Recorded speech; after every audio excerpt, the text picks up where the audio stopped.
함께 봉독하겠습니다. 시작. 요한의 제자들이 이 모든 일을 그에게 알리니 요한이 그 제자 중 둘을 불러 주께 보내어 이르되 오실 그이가 당신 오니이까 우리가 다른 일을 기다리오리까 하라 하매 그들이 예수께 나아가 이르되 세례 요한이 우리를 보내어 당신께 여쭈어 보라고 하기를 오실 그이가 당신이오니이까 우리가 다른 일을 기다리오리까 하더이다 하니 마침 그때에 예수께서 질병과 고통과 및 악귀 들린 자를 많이 고치시며 또 많은 맹인 하신지라. 예수께서 대답하여 이르시되 너희가 가서 보고 들은 것을 요한에게 알리되 맹인이 보며 못 걷는 사람이 걸으며 나병 환자가 깨끗함을 받으며 귀먹은 사람이 들으며 죽은 자가 살아나며 가난한 자에게 복음이 전파된다 하라. 누구든지 나로 말미암아 실족하지 아니하는 자는 복이 있도다 하시니라. 요한이 보낸 자가 떠난 후에 예수께서 무리에게 요한에 대하여 말씀하시되 너희가 무엇을 보려고 광야에 나갔더냐? 바람에 흔들리는 갈대냐? 그러면 너희가 무엇을 보려고 나갔더냐? 부드러운 옷 입은 사람이냐? 보라, 화려한 옷을 입고 사치하게 지내는 자는 왕궁에 있느니라. 그러면 너희가 무엇을 보려고 나갔더냐? 선지자냐? 옳다. 내가 너희에게 이르노니 선지자보다도 훌륭한 자니라. 기록된 바 보라, 내가 내 사자를 내 앞에 보내노니 그가 내 앞에서 내 길을 준비하리라 한 것이 이 사람에 대한 말씀이라. 내가 너희에게 말하노니 여자가 낳은 자 중에 요한보다 큰 자가 없도다. 그러나 하나님의 나라에서는 극히 작은 자라도 그보다 크니라 하시니 모든 백성과 세리들은 이미 요한의 세례를 받은지라. 이 말씀을 듣고 하나님을 의롭다 하되 바리새인과 율법 교사들은 그의 세례를 받지 아니하므로 그들 자신을 위한 하나님의 뜻을 저버리니라.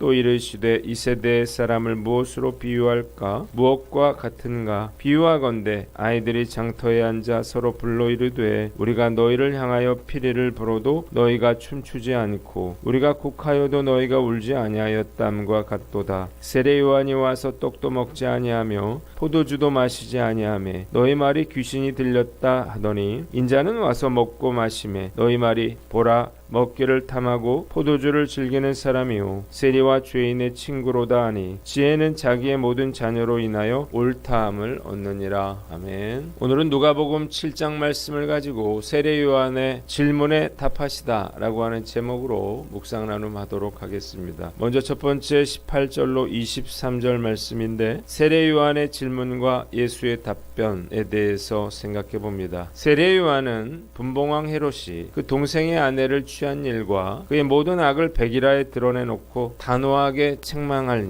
일로 인해서 사해동편 마케루성의 어두운 토굴 감옥에 감금되어 있었습니다. 요한의 제자들이 예수께서 행하신 일들을 보고 감옥에 있는 요한에게 이를 알렸어요. 그러자 세례 요한은 이 제자들을 예수께 보내서 오실 메시아가 예수님인지 아니면 다른 일을 기다려야 하는지를 묻게 했습니다. 21절 이때 예수님은 질병과 고통과 악령으로 시달리는 사람들을 고쳐주시고 많은 맹인들의 눈을 뜨게 해 주셨습니다. 그리고 예수님은 요한의 제자들에게 너희가 듣고 본 것을 요한에게 알려라 말씀하셨습니다. 맹인이 보고 못 걷는 사람이 걷고 나병 환자가 깨끗함을 받으며 못 듣는 자가 들으며 죽은 자가 살아나며 가난한 자에게 복음이 전파되고 있다. 이렇게 세례 요한에게 전하라는 것입니다. 이 구절에 나타나 있는 6가지 표적 중 처음 4가지는 이사야서 35장 5절로 6절 그리고 이사야서 42장 7절에 예언되어 있는 말씀이고 맨 마지막 가난한 자에게 복음이 전파된다고 하는 말씀은 이사야서 61장 1절에 기록이 되어 있는 말씀입니다. 예수님은 자신이 구약에 예언된 메시아임을 입증하고 계시는 것입니다.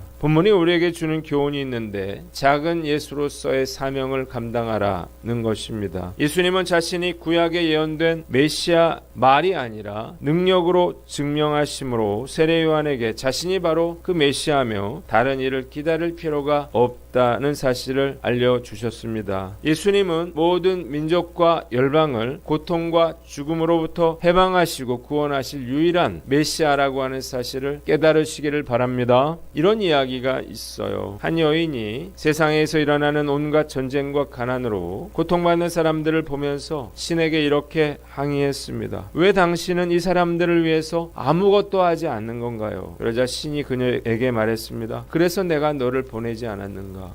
예수께서 귀신 들린 자들과 병든 자들을 치유하시고 천국 복음을 전파하신 것처럼 예수님의 제자인 우리들 역시 예수님처럼 고통받는 사람들을 치유하고 천국 복음을 전파하는 사명을 감당해야 하는 것입니다. 2025년 우리가 살아가고 있는 이 시대 역시 예수님의 시대와 그리 다르지 않은 것 같아요. 게임과 술과 도박과 마약에 중독된 사람들, 또 경제적으로 큰 어려움 속에서 신음하고 있는 사람들, 육체적인 고통과 질병 속에서 고통받고 있는 사람들, 두려움과 공포 속에서 하루하루를 살아가는 사람들이 우리 주변에 널려 있기 때문입니다. 이들을 고통과 죽음에서 건져내실 분은 오직 예수 그리스도밖에 없다는 사실을 믿으시기를 바랍니다. 그래서 우리 믿음의 사람들은 그 어느 때보다 세상의 유일한 소망이신 예수 그리스도를 그들에게 전함으로 그들을 돕고 그들을 구원해야 하는 것입니다. 얼마 전부터 하나님이 저에게 쇼츠 영상을 만들라고 하는 그런 마음을 주셨어요. 늘 그렇듯이 저는 처음에는 하나님의 뜻이 잘 이해가 되지를 않습니다. 만드는 것도 몰랐을 뿐더러 누가 내 쇼츠 영상을 보겠나 이런 생각이 있었기 때문이에요. 그래서 주저하다가 얼마 전 처음으로 쇼츠 영상 3개를 만들었습니다. 무슨 영상을 만들까 고민하던 중에 불신자들도 관심을 가지고 볼 수 있는 그런 영상을 만들어야겠다 이런 생각이 들어서 사막이 없어지면 안 되는 이유, 주식보다 스타벅스, 그리고 물에 빠진 생쥐는 얼마나 살 수 있을까라고 하는 쇼츠 영상을 만들었습니다. 놀라운 사실은 생각보다 많은 분들이 저의 쇼츠 영상을 보셨다는 거예요. 저는 이 영상들을 만들면서 요즘같이 전도하기 어려운 세상에 영상을 통해서 얼마든지 세상에 복음을 전할 수 있겠다는 생각이 들었어요. 그래서 앞으로도 관심을 가지고 쇼츠 영상을 만들어 보려고 합니다. 그리고 5월 28일 파주 시민회관에서 가족사랑 행복축제를 계획하고 있는데 열심히 전도해서 작은 예수로서 맡겨주신 귀한 사명을 감당할 수 있기를 간절히 기도합니다. 두 번째, 세례 요한에 대한 예수님의 평가가 24절로 8절에 나와 있습니다. 요한의 제자들이 떠나자 예수께서 무리에게 세례 요한이 바람에 흔들리는 갈대와 같이 연약한 사람도 아니고 화려한 상류층의 사람도 아니지만 그 어떤 선지자보다 더 훌륭한 사람이라 이렇게 말씀하셨습니다. 또한 예수님은 세례 요한이 말라기서 3장 1절 만군의 여호와가 이르노라 보라 내가 내 사자를 보내리니 그가 내 앞에서 길을 준비할 것이요 라 예언된 구약의 마지막 선지자이며 여자가 낳은 자 중에 가장 큰 자라 극찬을 하셨어요. 그러나 하나님 나라에서는 극히 작은 자라도 세례 요한보다 큰 자라 말씀하셨습니다. 자, 왜 예수님께서 세례 요한에 대해서 이토록 극찬을 하셨나요? 이유가 있었습니다. 첫째로 그가 철저하게 구별된 삶을 살았기 때문입니다. 예수님은 부드러운 옷을 입은 사람들은 왕궁에 있다 그랬습니다. 부드러운 옷은 화려한 옷,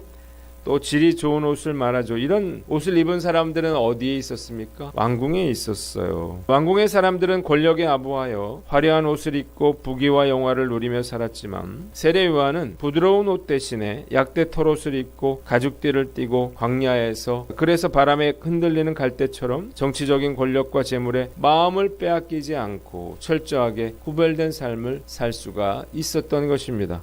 둘째로 그가 예수님의 앞길을 예비하는 광야의 소리로서의 사명을 감당했기 때문입니다. 사실 이것은 광야에서 지내는 것보다 훨씬 더 어려운 일이었습니다. 예수님께서 사역을 시작하실 때 세례 요한의 인기가 하늘을 찌를 만큼 대단했습니다. 예루살렘과 온 유대와 요단강 부은 사람들이 다 그에게 나아가서 자신들의 죄를 자복하고 세례를 받았어요. 그의 메시지는 사람들의 심금을 울렸고 양심을 뒤흔들어 놓았습니다. 세례 요한은 이스라엘의 정신적인 지도자로 우뚝 섰어요. 그리고 모든 사람들의 시선을 한 몸에 받게 되었습니다. 많은 사람들이 그를 메시아로 생각하고 있는 상황에서 그는 예수님이 등장하시자 자신이 예수님의 앞길을 예비하는 자임을 인정하고 자신은 소리라고 말했어요. 그리고 그는 흥하여야 하겠고 나는 쇠하여야 하겠다라고까지 이야기를 했습니다. 그러자 사람들은 다 예수께로 몰려갔어요. 이때 세례 요한을 따랐던 제자들의 마음이 어땠습니까? 어땠을지 우리가 상상할 수 있습니다. 자기 선생이 하루아침에 사람들의 관심 밖으로 밀려나는 것을 보고 그들은 견디기가 어려웠습니다. 그러나 세례 요한은 그리스도의 길을 예비하는 자신의 사명을 정확하게 알고 있었습니다. 그래서 사람들로부터 잊혀질지라도 또 자신의 모습이 작아 보인다 할지라도 또 제자들이 자신의 곁을 떠난다 하더라도 원망하거나 욕심부리지 않고 메시아를 증거하는 소리로서의 그 사명을 감당함으로 예수님께 선지자보다 더 나은 자라고 하는 극찬을 받게 된 것입니다. 예수님의 평가는 세상의 평가와 아주 다른 것 같아요. 세상은 많이 가진 자, 또 높은 지위에 오른 자, 이런 사람들을 높게 평가하지만 예수님은 비록 세상이 보기에는 보잘것없어도 자신의 사명에 충성했던 세례 요한을 높이 평가하셨습니다. 그러니까 우리도 정말 위대한 인생을 살기를 원한다면 세례 요한처럼 살아야 하는 거예요. 본문이 우리에게 주는 교훈이 있는데 첫째로 거룩하게 구별된 삶을 살아라는 것입니다. 크리스찬들은 세상에서 살지만 결코 세상에 굴복해서 살면 안 되는 것입니다. 사실 인생을 살다 보면 정직하게 사는 것이 얼마나 어려운 일인가를 깨닫게 됩니다. 이미 세상은 불의한 힘과 권력이 지배하고 있기 때문이에요. 세상은 크리스찬들에게 술 마셔라, 눈 감아라, 뇌물을 줘라, 편법을 사용하라 이렇게 요구해요. 그래서 많은 크리스찬들이 대충 거기에 맞춰서 타협하면서 그렇게 살아가죠. 이건 아닌데 생각하면서도 현실에 맞춰 그렇게 살아가는 거예요. 문제가 무엇인가요? 그러다 보니까 크리스찬들이 전혀 세상에서 영향력을 끼치지 못하고 있다는 것입니다. 과연 말씀 앞에서 나는 어떤가요? 우리 역시 양보하는데 익숙해져 있지 않은지요? 세례 요한처럼 철저하게 세상과 구별되어 살아가는 그러한 모습을 보여주어야 하는 것입니다. 아무리 힘들고 어려워도 우리가 세상의 유혹에 굴복하지 않고 세상을 거슬러 올라가는 믿음의 사람 되시기를 주님의 이름으로 축원합니다. 두 번째는 맡겨주신 사명에 최선을 다하라는 것입니다. 외모가 똑같은 사람이 한 사람도 없는 것처럼 하나님께로부터 받은 사명도 다 다른 것입니다. 중요한 것은 인기 있는 일, 또 좋아 보는 그러한 일만 하는 게 아니라 하나님이 나에게 맡겨주신 그 일을 감당하는 것입니다. 지혜로운 사람은 자기 몸에 맞지 않는 옷을 탐내지 않습니다. 사람들에게 인정받는 게 아니고 하나님께 인정받는 것이 중요한 것입니다. 많은 사람들이 중요한 일을 하고 싶어해요. 중요한 일을 할 때 자신이 중요한 사람이 되는 것 같은 그러한 착각을 하기 때문입니다. 중요한 일이 아니라 하나님께서 맡겨주신 일을 할 때 중요한 사람이 된다는 사실을 깨달으시기를 바랍니다. 저도 한때 하나님께서 저에게 맡겨주신 일들이 작고 초라해 보일 때가 있었습니다. 작은 교회에서 전도하고 한 사람을 세우는 일이 정말 힘들고 어려운 일일 뿐더러 하찮은 일처럼 느껴졌기 때문이에요. 그러나 지금은 그 작은 일, 사소해 보이는 일, 중요하지 않아 보이는 그 일이 정말로 중요하고 가치 있는 일이었다는 사실을 깊이 깨닫고 있습니다. 오늘 말씀 앞에서 나는 어떤가 스스로를 돌아보고 작은 일이라도 그것이 하나님이 나에게 주신 사명이라면 어떤 일보다 더 중요한 사역임을 알고 세례 요한처럼 맡겨주신 일에 최선의 노력을 기울이는 저와 여러분들 되시기를 주님의 이름으로 축원합니다. 마지막으로 29절로 35절 믿음 없는 세대를 향한 예수님의 책망이 나와 있습니다. 세례 요한의 선포를 들은 백성들뿐만 아니라 세리들까지 요한의 세례를 받고 하나님은 의로우시다 이렇게 말을 했습니다. 그러나 바리새파 사람들, 율법학자들은 요한에게서 세례를 받지 않았어요. 그래서 그들을 향한 하나님의 계획을 물리쳤습니다. 이에 예수님은 장터에서 노는 아이들의 비유를 통해서 바리새파 사람들과 율법학자들을 책망하셨습니다. 당시 장터의 아이들은 결혼식이나 장례식을 흉내내면서 놀았는데 피리를 불면 춤을 추기로 되어 있는 아이들이 춤을 추지 않고 또 곡을 하는데도 아이들이 울지 않아서 놀이 깨어지고 말았습니다. 예수님은 이 비유를 통해서 세례 요한이 와서 도 않고 마시지도 않자 그가 귀신 들렸다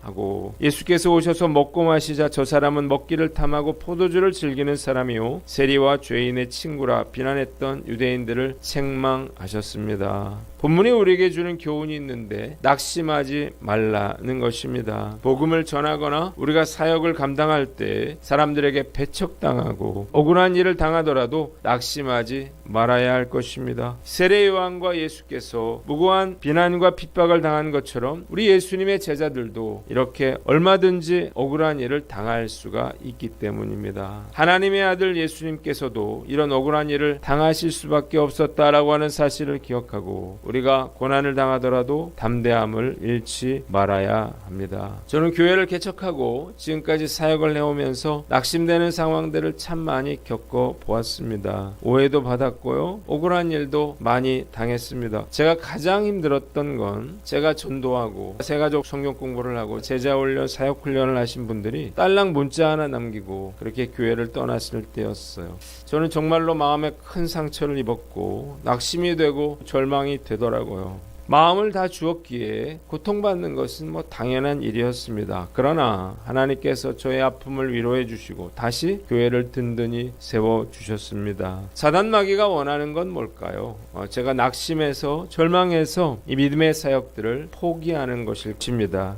힘들고 억울한 일을 당하더라도 우리가 끝까지 포기하지 않고 믿음의 길을 달려나가는 저와 여러분들 되시기를 주님의 이름으로 축원합니다. 기도하겠습니다. 하나님 아버지, 작은 예수로서의 사명을 감당하고 세례 요한의 삶을 본받으며 우리가 낙심치 않게 하여 주시옵소서.